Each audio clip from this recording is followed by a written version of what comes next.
Boa tarde. Nesse segmento do Visão Libertária, vamos ao artigo escrito e narrado por Peter Turguniev, Joe Biden e o racismo. Vocês sabem, as eleições em Trumpilândia vão ser feitas em novembro desse ano. Os candidatos estão praticamente decididos. Trump vai tentar a reeleição pelos republicanos, ninguém sequer tem dúvida, nem havia questionamento no início do ano. O Big Brother democrata foi mais emocionante, fizemos até alguns vídeos sobre isso no início do ano. Começou com mais candidatos que o Big Brother Brasil, tinha uns 40. Vários candidatos estiveram na frente, revoluções, desistências, coisas surpreendentes. No final ficou entre Joe Biden e Bernie Sanders. Bernie Sanders, vocês sabem, era do Partido Comunista Americano. O cara foi comunista declarado a vida toda. Quando se casou mais novo, foi passar lua de mel em Moscou. Lógico, o Partido Comunista Americano nunca teve chance real. Por isso, há alguns anos ele entrou para o Partido Democrata, mas continuava se declarando comunista. Ele fez carreira política em Vermont, um estado bem esquerdista ali nos Estados Unidos, próximo a Nova York. Foi prefeito de uma cidade lá, depois se elegeu deputado e finalmente senador, cargo que ocupa até hoje. Reza a lenda que todo o discurso do Bernie Sanders, ele sempre falava que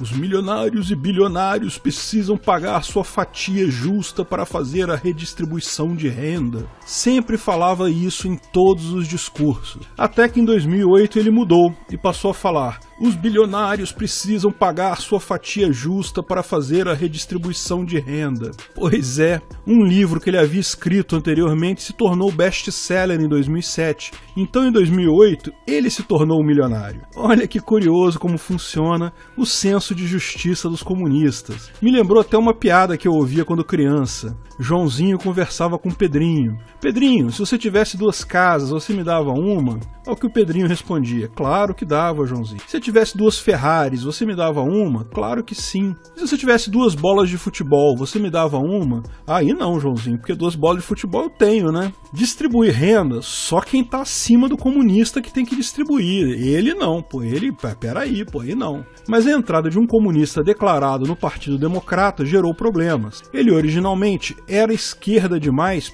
para o Partido Democrata esquerdista de lá. Mas é um fato que com a eleição do Trump, o Partido Democrata se isolou tanto numa bolha maluca, igual está acontecendo com a esquerda aqui, ele acabou sendo acusado de ser reacionário nessa eleição. Que coisa! Mas no final das contas, quando começou a pandemia, ele já não tinha mais chance, acabou desistindo para o candidato que estava na frente. E esse candidato era Joe Biden. Desde o início da corrida lá, era o candidato que tinha mais chances de derrubar Trump. Veja, não é que tenha muita chance, mas a esquerda lá, tal como a esquerda daqui, sofre de falta de bons nomes. Ele era o melhor que podiam chegar, porque ele foi vice-presidente do Obama. O Obama, apesar de todas as atrocidades cometidas, ainda é muito popular lá em Trumpilândia, e como Biden foi vice-presidente dele e até tem uma relação de amizade pessoal com o Obama, existe a possibilidade disso ser explorado na campanha, então isso faz o Biden ter uma boa chance. Mas como disse, Joe Biden é o melhor que eles têm, mas não é tão bom assim não.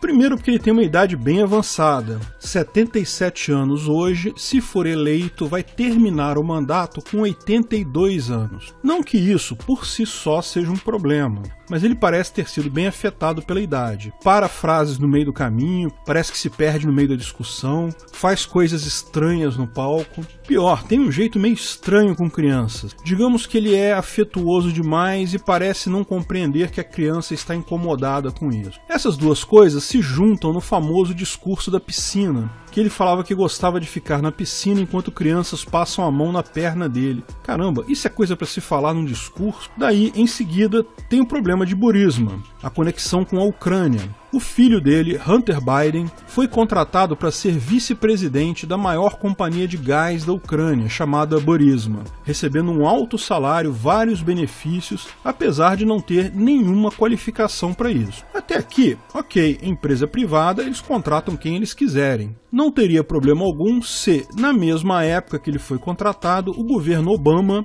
do qual o pai dele era vice-presidente, não tivesse feito um enorme aporte de dinheiro para ajudar as empresas de gás da Ucrânia. Veja, a Ucrânia em 2014 fez um referendo para entrar para a OTAN, o que significava cortar relações com a Rússia. A votação passou, a Ucrânia está no processo de entrada para a OTAN, mas isso lógico gerou problemas com a Rússia, vários problemas.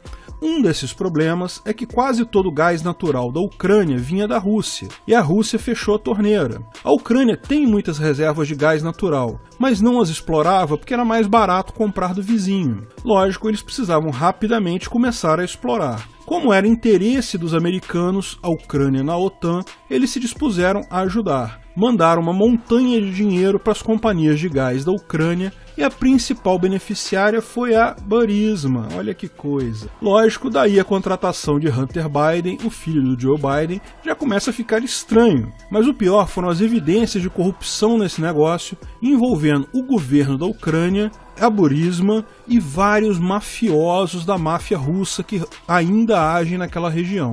Esse escândalo de corrupção estava sendo investigado por um procurador de lá. O Obama pressionou e o presidente da Ucrânia demitiu o procurador que estava investigando esses crimes. Recentemente, porém, Trump fez inferências visando retomar essa investigação, o que pode respingar em Biden e até no Obama. Esses escândalos de corrupção são muito fortes aqui em Banânia, mas lá o povo dá relativamente pouca bola para isso. Escândalos sexuais são muito piores e não faltam com Joe Biden. O mais recente foi a acusação da Tara Reade, uma mulher que trabalhou no comitê de campanha quando Joe Biden se candidatava ao Senado em 1993. Ela alega que ele um dia a agarrou no comitê, colocou ela na parede, colocou a mão nas partes íntimas dela, ela recusou e foi embora. Pouco depois foi demitida. Ela levantou essa história agora, muitos anos depois do que aconteceu, e isso, lógico, suscitou várias ligações com o caso Brett Kavanaugh. Brett Kavanaugh foi um juiz americano conservador, apontado ano passado para a Suprema Corte de lá, o STF de lá, pelo Trump. Quando ele foi indicado, surgiu uma mulher, Christine Ford, que o acusou de estupro 35 anos atrás. Ela não lembrava o dia que aconteceu, a hora que aconteceu, mas tinha certeza que tinha sido estuprada por ele. Na época, os republicanos falaram que não havia como condenar alguém sem um devido processo legal, não havia provas, não havia evidências de que ela falava a verdade. Os democratas, então, criaram o refrão Believe all women, acredite em todas as mulheres, ou seja, se uma mulher falou, tem que acreditar, o cara que se vira para provar que não estuprou ela. Agora, com o Joe Biden, os papéis se inverteram, né? Porque os democratas acham que nesse caso não é certo, que preciso que tenha provas, tem que ter devido processo legal, e os republicanos se perguntam, e o que aconteceu com Believe All Women, o acredite em todas as mulheres? Pior que o caso contra Joe Biden é muito mais sólido. Não só a mulher fala claramente o dia que aconteceu, ela comprovadamente trabalhou para Biden no comitê de campanha dele, como além de tudo isso, tem uma ligação da mãe da mulher para o programa do Larry King, o Tonight Show, em que ela fez a pergunta: minha filha foi estuprada por um senador, o que eu devo fazer? Veja, o telefonema foi anônimo, mas a mulher é da mesma cidade da mãe da Tara Reade, descreveu o ocorrido exatamente como ela descreve hoje. Tara confirmou que a mãe dela, que já é falecida, fez essa ligação anônima na época, mas ela nem lembrava disso. A propósito, esse episódio do programa do Larry King, que é um programa de entrevistas muito famoso lá, tipo um Jô Soares, só que sério, não é cômico. Esse episódio sumiu da lista da CNN por acaso. Mas lógico, você acha no YouTube, a internet nada se perde. Ou seja, eu não estou dizendo que é certo, mas é muito mais evidência do que a Christine Ford apresentou contra o Kavanaugh. Eu acredito que sempre tem que ter o devido processo legal. Nenhuma acusação, só pela acusação, sem provas, nenhuma acusação pode prosperar. Mas esse caso realmente expôs a inconsistência do pensamento esquerdista. Pois bem, a campanha continua. Embora Joe Biden ainda não seja oficialmente o candidato democrata, é preciso ainda haver uma convenção democrata para referendar o nome dele. Ele é o único concorrente, então deve acontecer isso. Mas eu tenho que te confessar que, pelo menos até aqui, nada me tira da cabeça que eles podem chamar ainda ou a Hillary Clinton ou o governador de Nova York, Andrew Cuomo, ou algum dos outros candidatos na última hora e alegar que Joe Biden desistiu ou que essa acusação de estupro é muito forte, então vão tirar ele da corrida, vão acabar escolhendo outro. O cara é muito fraco. Mas nessa campanha que já está fazendo o Joe Biden, foi entrevistado por um podcast americano lá. O podcast se chama The Breakfast Club, Clube do Café da Manhã, e é apresentado por um cara com o nome Charlemagne da God. Não me pergunte se é nome artístico ou de batismo, não sei. As entrevistas lá nos Estados Unidos, você sabe, são muito mais confrontacionais do que aqui em Banânia. O pessoal não fica fazendo perguntinha levinha só pro candidato chutar a gol, não. Como tipicamente a televisão daqui faz com a esquerda, lá todas as entrevistas são no estilo que a Rede Globo faz com o Bolsonaro, metendo pau no cara. Enfim, o cara foi lá na entrevista e o Charlemagne da God espremeu o Biden desde o início. No final da entrevista, eles já estavam meio que se despedindo, coisa e tal. O Biden me solta o seguinte comentário: se você tem problema para decidir entre eu e o Trump, você não é preto. O apresentador encerrou rapidamente a entrevista, mas a frase condescendente pegou muito mal. Então vem um velho branco aqui que está dizendo em quem o pessoal vota ou deixa de votar. É ele que decide isso? É o cara que sabe sobre ser preto ou não, é ele? Na verdade, você vai lembrar de pelo menos algumas situações em que políticos da esquerda já falaram coisas aqui muito parecidas aqui em Banânia. Ah, gay, negro e índio tem que votar na esquerda. Por quê? Eles não têm capacidade de decidir em quem votar? Você comprou eles e tá mandando?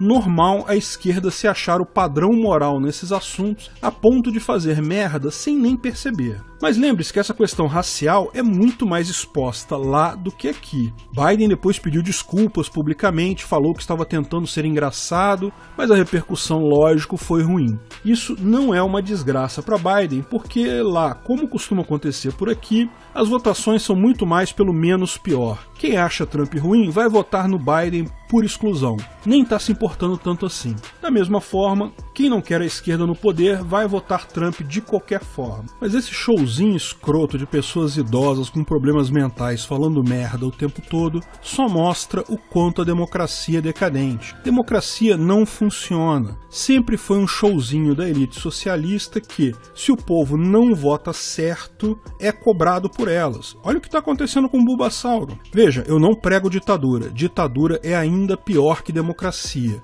Mas lembre-se, não são só essas duas alternativas. Eu prego a sociedade de leis privadas. Compre o governo que você quiser. Procure aqui no canal vídeos que eu explico sobre isso. No mais, como libertário, só me resta comprar pipoca e ficar assistindo esse showzinho decadente de Big Brother geriátrico americano. Trump também não é nenhum garotão. Vamos ver o que os pais da democracia vão arrumar esse ano.